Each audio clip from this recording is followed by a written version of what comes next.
This is an interview with Mr. Don McCusker of Vernon, recorded in Vernon by Robert Turner and Peter Corley-Smith on March 7th, 1994. It was part of the Nelson Museum's Forest History Project. Mr. McCusker had extensive experience in the interior pole industry from the 1930s until his retirement 46 years later. His recollections are clear and concise. He worked in a variety of jobs dealing with both the cutting, peeling, and processing of poles that were used by a number of major power companies, telephone companies, and other users throughout North America. Mr. McCusker worked for the Bell Pole Company, which was not connected with the Bell Telephone Company. It was a family company formed in the United States about 1909. Mr. McCusker worked primarily at Lumby and in the Nakusp area, where the company's two major pole yards were located. The tape describes cutting methods, which were selective, transport of the poles, and the processing of the poles as they were prepared for marketing. He outlines conditions in the camps, the coming of unions, safety conditions, employment, firefighting, and the general operations of the pole industry in the interior during this period.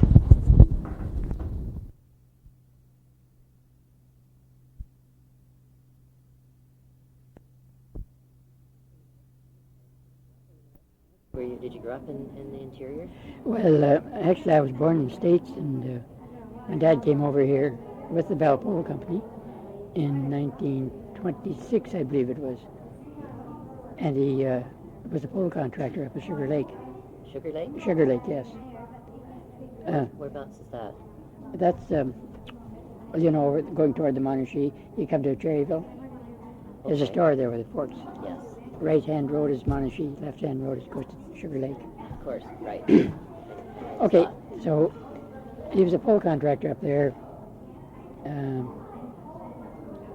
for about 5 years. I went to school up there, up as far as my grade 8, and then had to move to Lumby.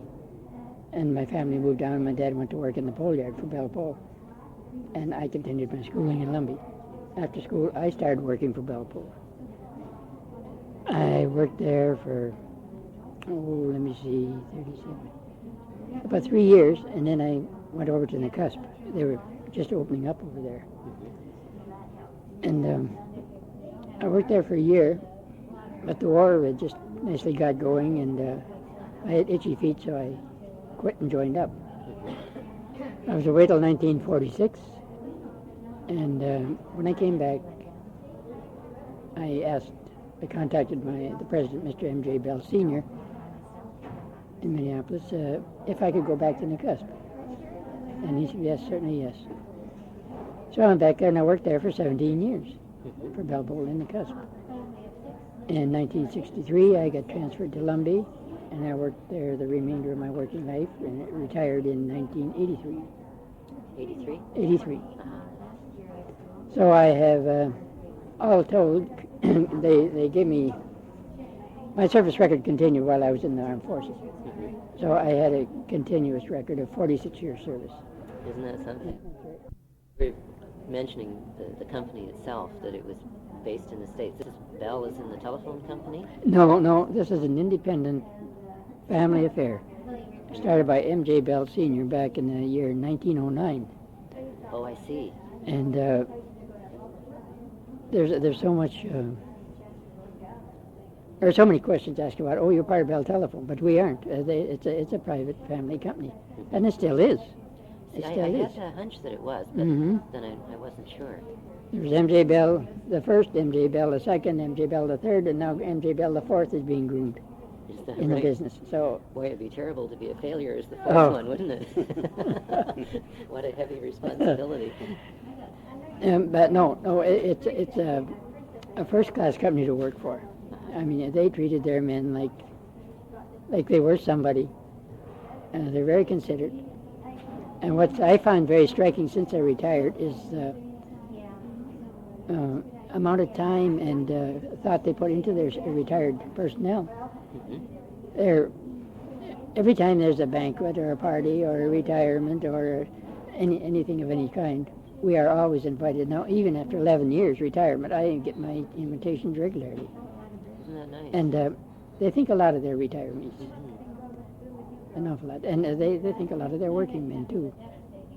Okay? Well, when working for Bell, were you in, say, one of the unions, or was it No. I was. non-union place? The union didn't come along until, I was in the Nakusp at the time, but I was working in the office at the time, so I was not included in the union when it came in. I guess that came about 47 or something like that, 48. Which was that? IWA. Mm-hmm. And then when I got over in Lumby, after a stint in the office, I was put out in the yard as assistant yard superintendent, and then eventually yard superintendent, and that's the position I held when I retired. So I was in a non-union position at all times. But they had a good union. How big an operation was it in, say, in Nakusp or in Lumby? How many people would be working?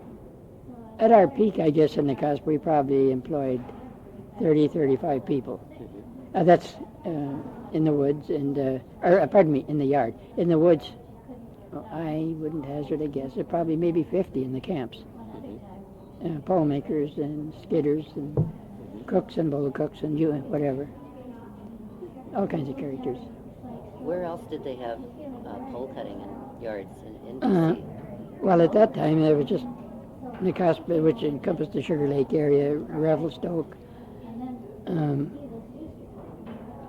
up north, Hazelton.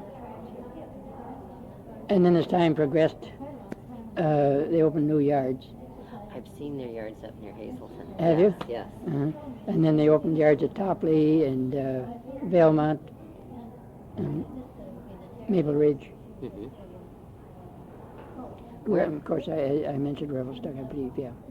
Where were most of the poles going that were cut? Actually, here in Canada, we pretty well looked after the Canadian customers. BC Hydro, Ontario Hydro, Hydro-Quebec, there's a lot of utilities were purchased. And then in the latter years of my time there, we had obtained a lot of business from the western states, Washington, Oregon.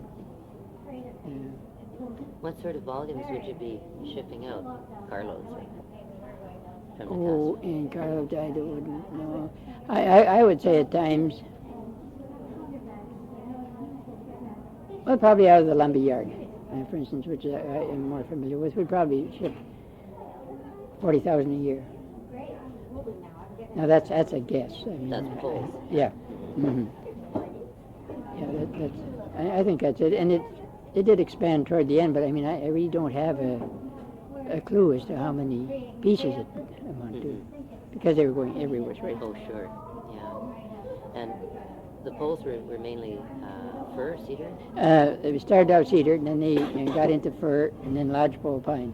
Mm-hmm. And lodgepole pine developed to be quite a popular pole due to the scarcity of cedar and the abundance of lodgepole pine, and it was an easily workable pole too. Cedar made the best poles. Oh yeah, definitely. Yeah. Did you get into treating them, or were they made? Oh yeah, that's what Lumby was. Uh-huh. Now that was a treating plant, and I should go back maybe a few years. In 1960 or thereabouts, they opened a yard in Calgary, and had a full-length treating plant there. In Lumby, we had a full-length plus a butt treating plant. See, what would you treat them with? Originally, creosote, and latterly, pentachlorophenol. It was cleaner than creosote. Creosote's pretty messy stuff. Yeah. Did you also do things like bridge timbers?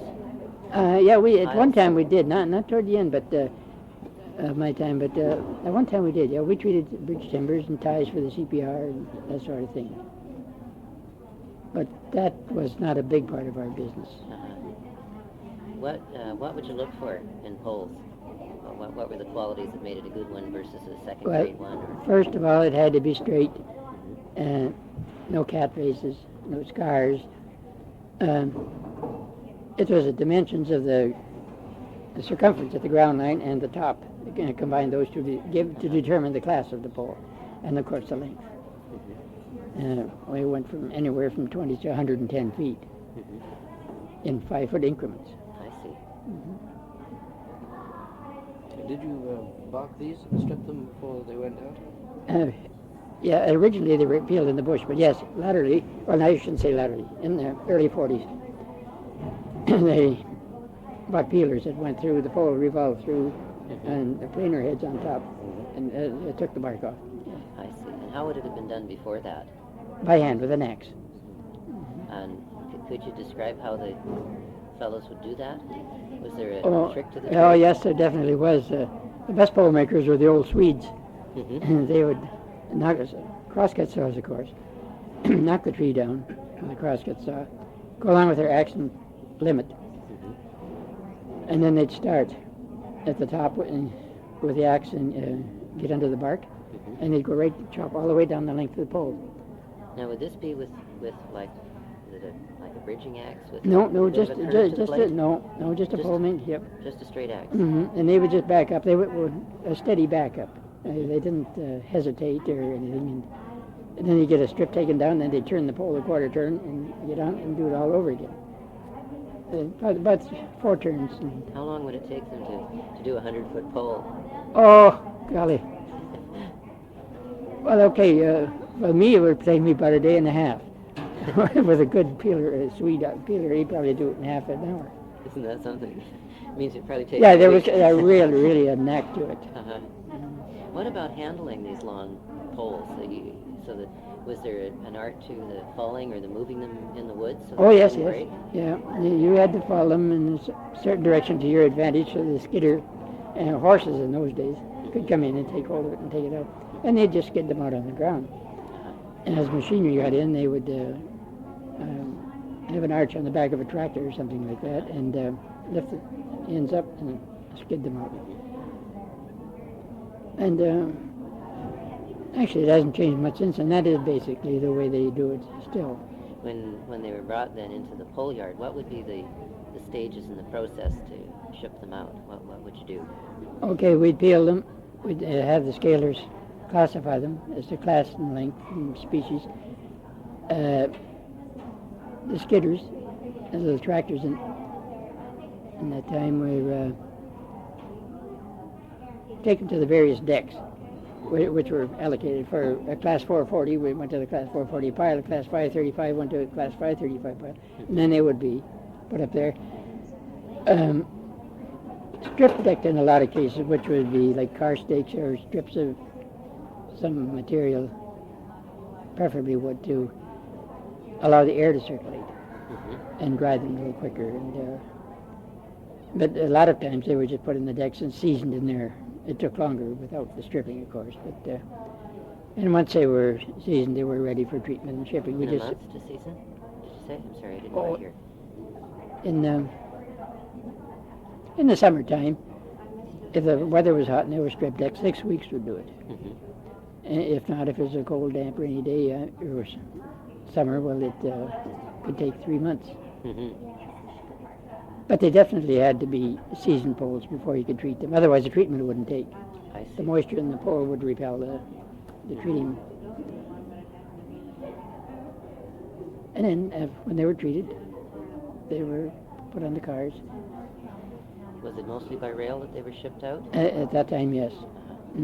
It's just laterally. Well, I speak laterally in my term. The last 5 years I worked, say from the late 70s up until now, there's a lot of it going out by trucks.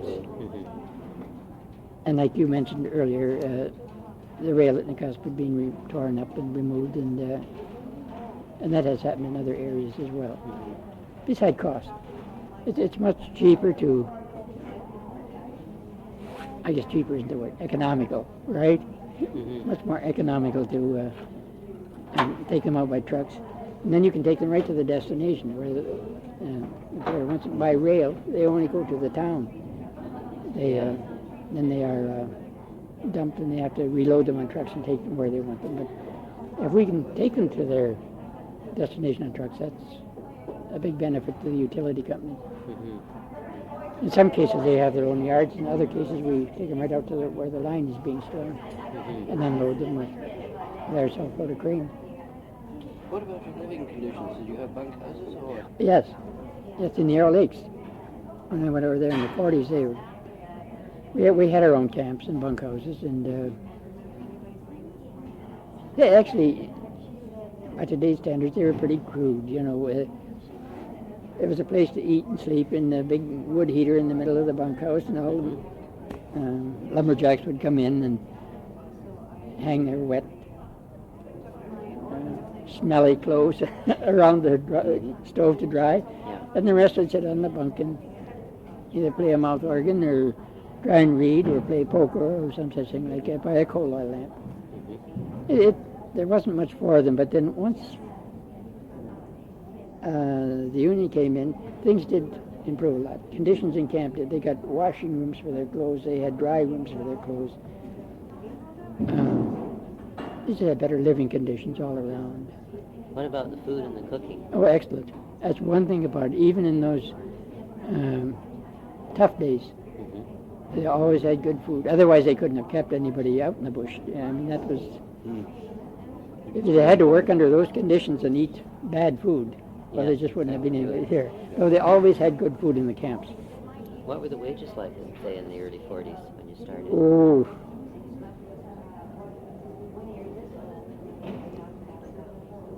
I think probably around 39, 40, maybe anybody who's on salary make $100 a month, he was doing pretty well.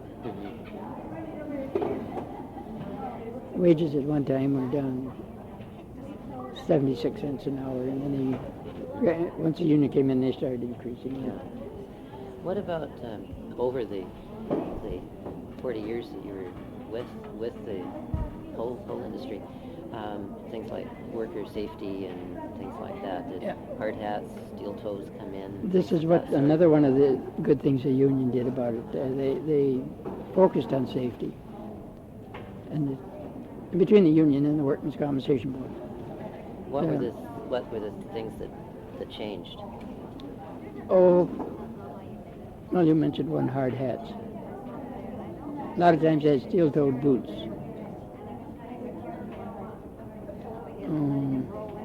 Just general education amongst the workers.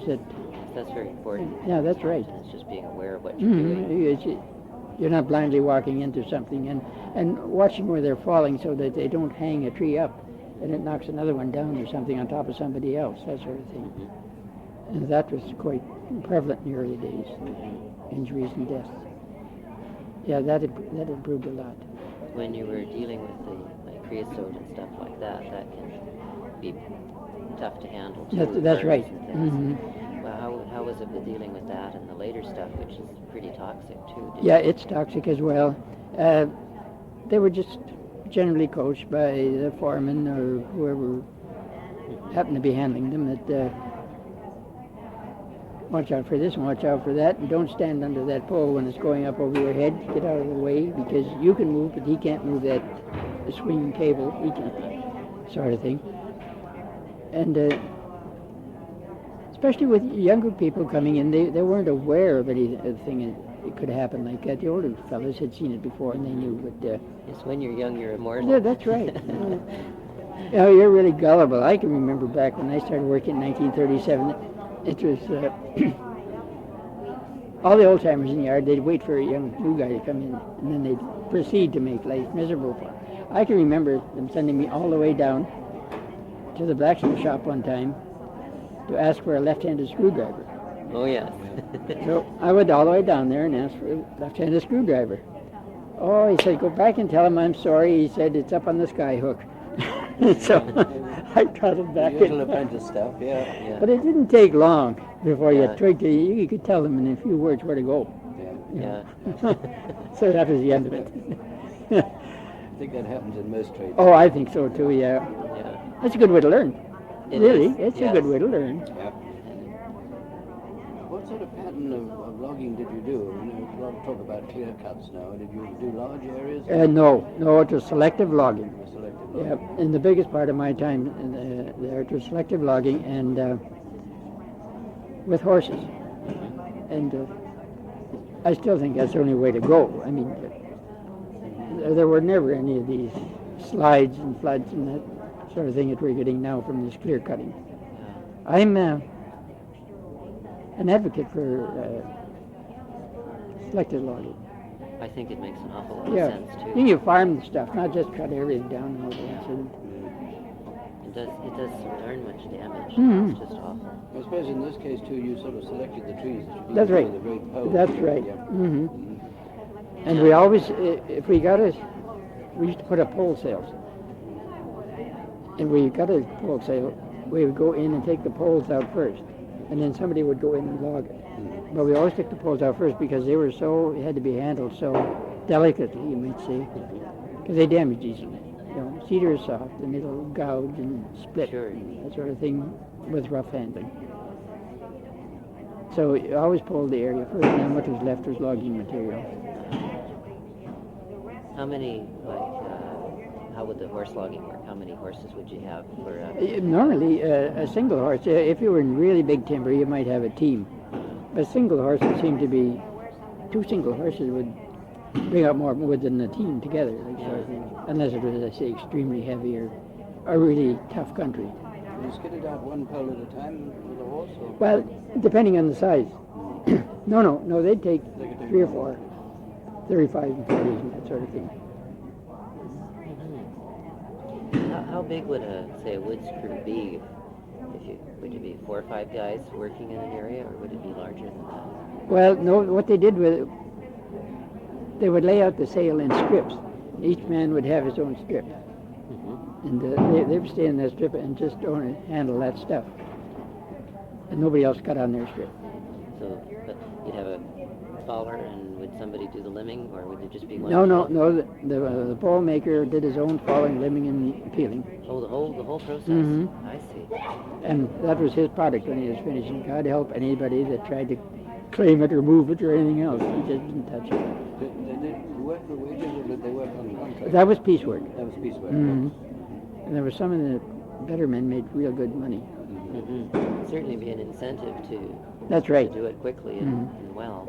And they looked after their own tools. They'd bring their crosscut saws in every night and pile them up so you could just, they'd cut right through. What about the horses? Who would own the horses? Would it be the fellows themselves? Well, the company owned, in some cases, owned some of their horses. Some of the contractors had their own and would bring them in. And then, of course, they would get more money for supplying the horse, too. They would get so much a day for their horse or their team. Yeah, it's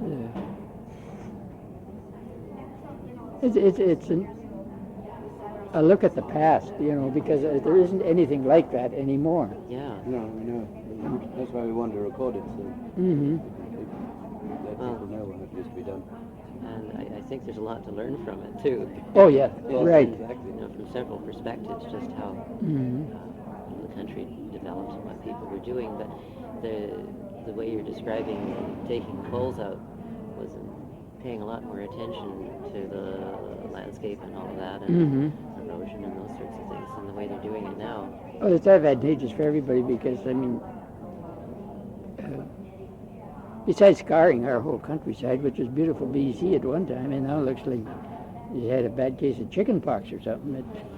Good way of describing it. Yeah, Very bad case. they just raped the country, and it's not no necessity for it.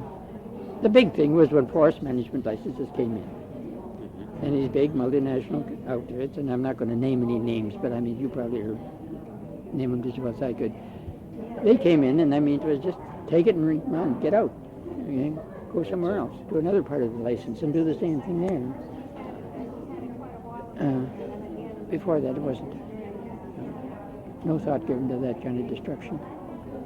Going back just a step, if I may, did you work shifts, or did you work sort of just day shift? No, just day shift. Just yeah. day shift. Well, until the later years when they got peelers and that in the pole yards. Then they put 2 or 3 shifts on the peelers if there was a lot of wood coming in. If there was more coming in than they could handle with the peelers, they would work a double shift. So what time would you have to kick off in the morning? Well, in Lumby, when I worked up there in the yard, we used to start at 7 in the morning and work till 4 at night in the afternoon with an hour off for lunch. How did you get out to your show? Did you have to walk out? Did you get a crummy or what? Oh, in the bush. Yeah. Okay. There were crummies supplied if you had to go distance. But people staying in camp were close enough that they'd jump on the bush foreman's pickup or something, and he'd just drop them off at their various locations. Sort of. Some could even walk to it. And then after the poles were made, they were inspected by the pole inspector. He put a stamp on them. And then the skidders went in and took them out to the landing where the trucks were loaded. Quite a process. Once the inspector had been in and marked the poles with a hammer stamp, which happened to be a bell in this case, those poles they were paid for those poles then. I mean, the inspector turned his tally in what he had inspected on strip number so and so, and that's what there was a credit given for that. I see. And from then on in, they could just be skidded down and mixed with all the other poles. How did they work the stumpage on the poles? I mean, that was pretty easy to do because you were grading them. We had to make our forest branch returns at the end of each month and send them into the forest branch at Nelson or over here at Kamloops. And we would be billed. We would be billed by the Forest Service for what we had reported. They didn't send scalers in to check you all the time. I believe now they do that. They have check scalers and that sort of things for the logging companies, sawmills and that. But no, back then they didn't. We had to make the returns. What about firefighting and things like that? Did you have many experiences with forest fires when you were Well, working? just being taken out of the pole yard and said you're going firefighting. Yeah, And that happened that to sort me, of Dad, thing. too. They didn't ask you. No. First of all the single fellas, and then if that wasn't enough, they'd take what else. No, with firefighting, of course, I mean, a bell pole, I'm speaking of again. If there was a fire broke out on their limits, they sent their men right in right now. But the Forest Service were in charge, and they would also bring additional crew in if required. What sort of equipment would you take in if you were A firefighting? bulldozer and a grub hoe and a shovel. And that was all we had then. So, Not even a backpack pump? A little pump? Well, yeah, the forestry had those. Yeah. And we had pumps at the camp too, but there were no helicopters or water bombers or anything until later on. when you were firefighting, what was the living like then? Well, it was kind of enjoyable. It was like a camp out. You usually had bully beef and sardines and canned tomatoes, crackers. Actually, the food wasn't that bad. They did cook, and they hired people that said they were cooks. I don't know whether The other kind, you mean? whether they were just learning it. That's very diplomatically put.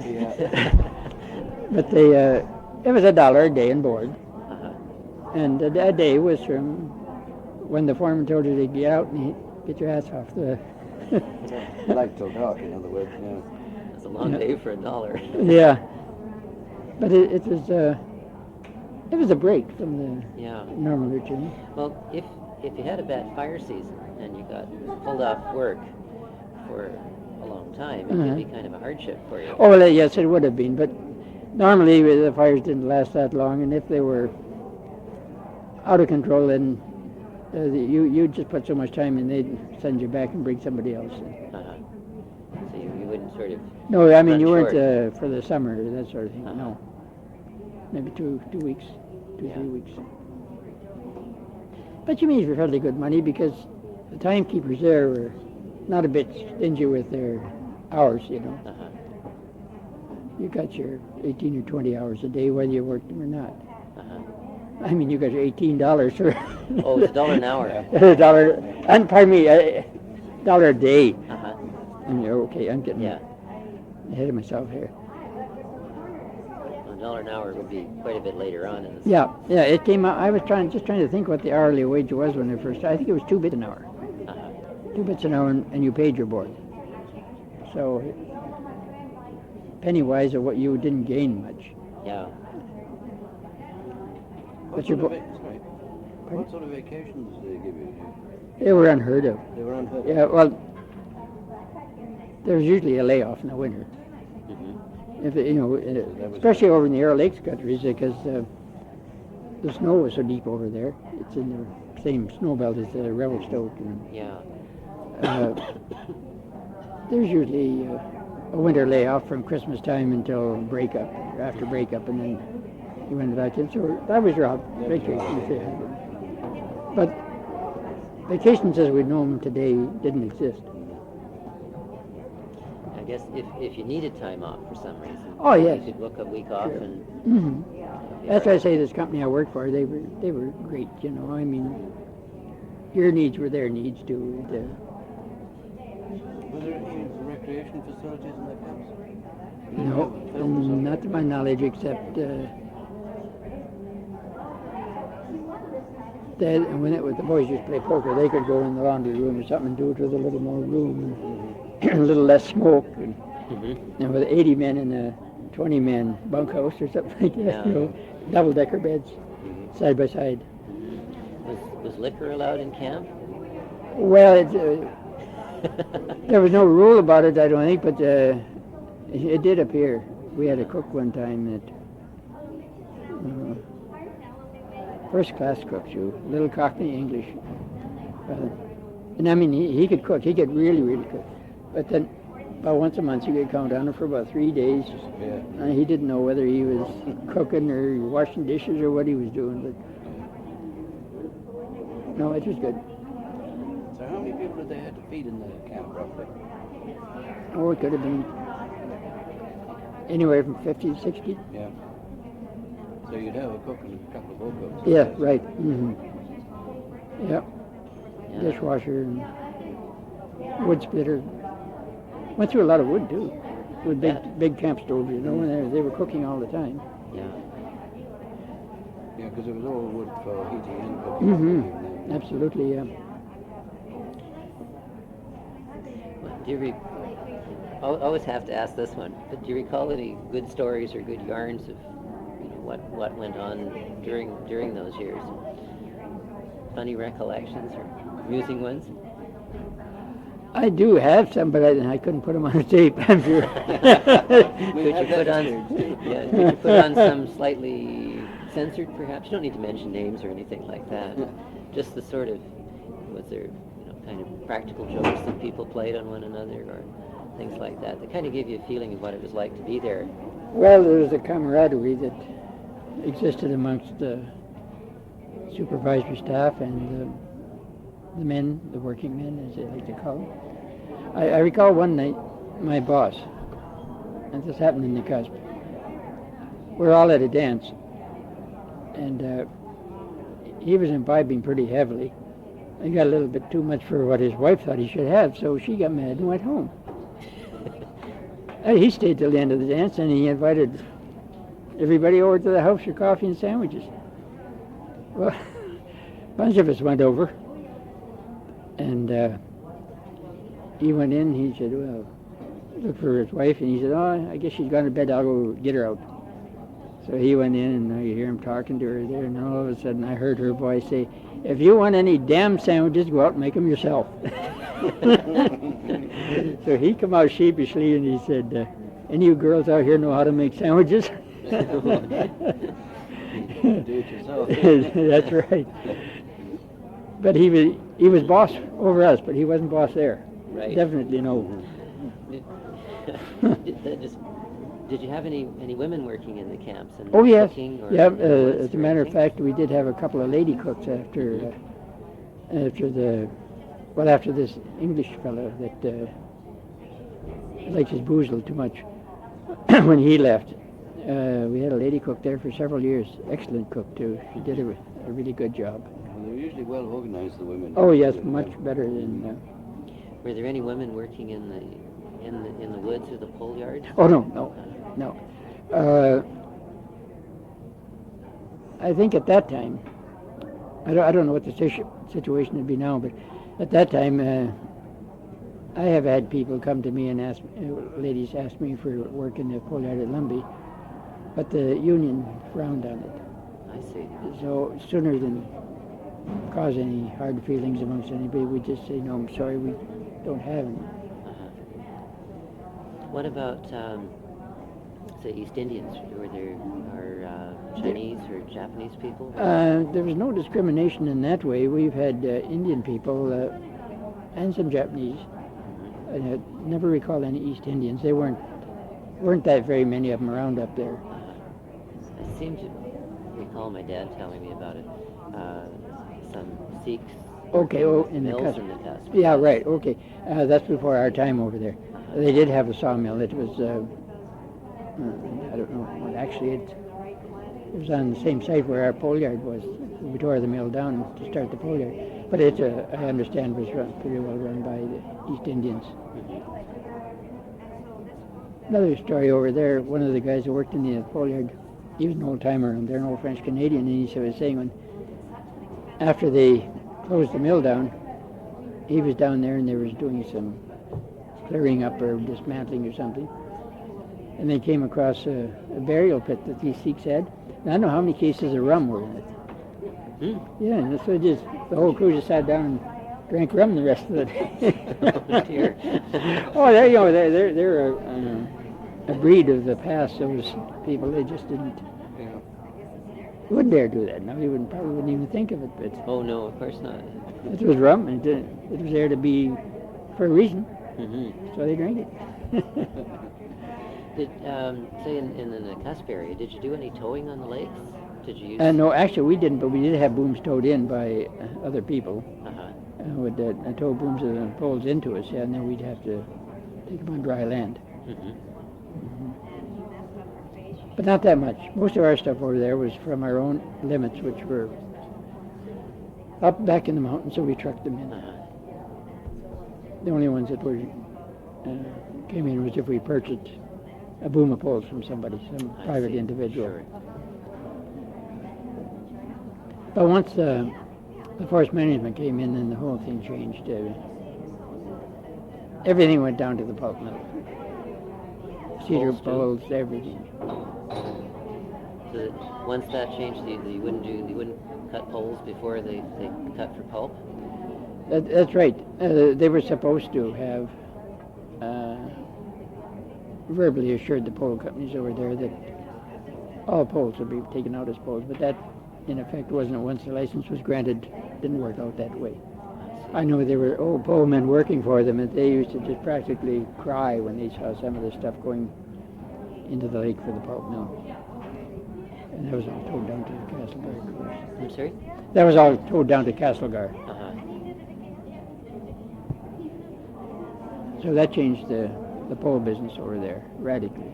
Yes, it would. It would dry up the supply pretty quickly.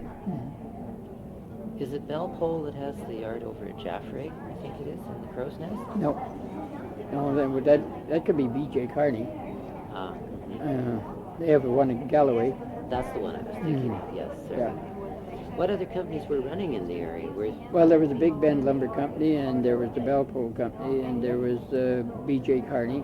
Well, B.J. Carney took over from the Big Bend Lumber, their pole yard. Previous to that, there were Lindsay Brothers. Were over there. They had a big yard. But that's about all there was. But when I was there, it was Bell Pole and Carney were the two. Bell Pole and Carney. And they, between the two of them, they handled a lot of wood. Yeah. Shipped a lot of stuff out. Train loads of poles. I guess a few of them would end up as pilings in the lake, too, for dolphins and docks and Well, things like that. no, they had to be more especially cut. They had to be a bigger stick. More taken off the butt end of the tree, heavier. Would you get contracts for jobs like that? We did have a few for building, supplying timber for the federal government for wharves along the lake when the Minto was running. You've got some heavy timber for bridge stuff too. Yeah, but that was just custom ordered. So I don't know. I can't really think of anything else except that it's a. I wouldn't give up any of it. If I had to do all again, I'd do it again. That's a nice feeling. Mainly, I say because of the company and because of the. I like it over in the Kootenays. It's lovely. I liked it over there. And you never got injured? No, not really.